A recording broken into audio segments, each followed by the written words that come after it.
aan yara dabaasho arrimahayga maarayana ilmaabtaan nahay eedaday baa dee ayo ahayd gobsan baa layaa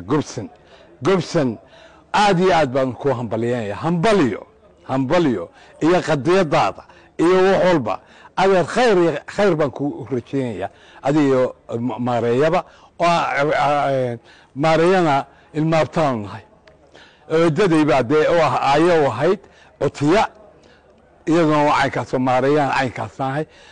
waxaana idinla hadlaya shaad cabdiraxmaan suwaare dahab shaad aan yara dabaasho arrimahayga aan ku jiro waxa weeye wasiirka arrimaha dibadda wuxuu sameeyey waa aad iyo aad mid qarannimada iyo soomaalinimada ku xun because waxa weeye isaga iyo waxa weeyaan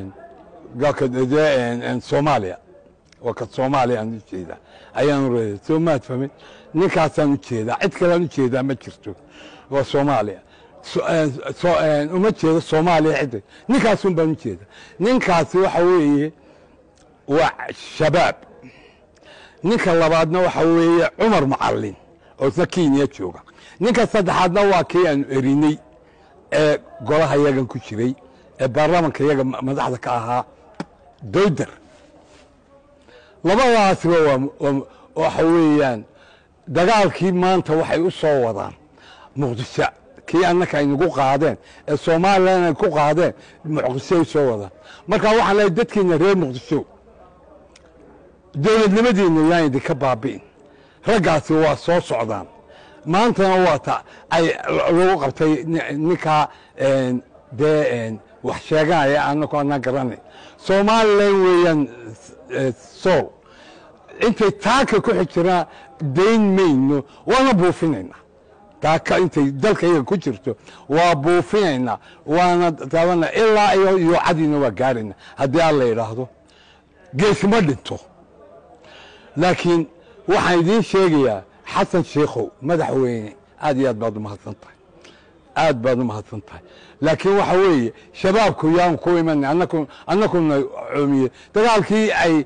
cumar macalin iyo ra-iisul wasaaraha ku tala jireen iyo kaayagii aanu erinay ee shabaabka ahaa halkaasay keeneen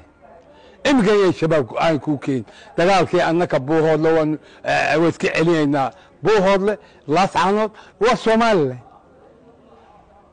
haddaad ku ballan qaado xuduudkayaga ee somalilayna dee waa foolxumo madaxweyne waad mahadsan tahay waanu xidhanaynaa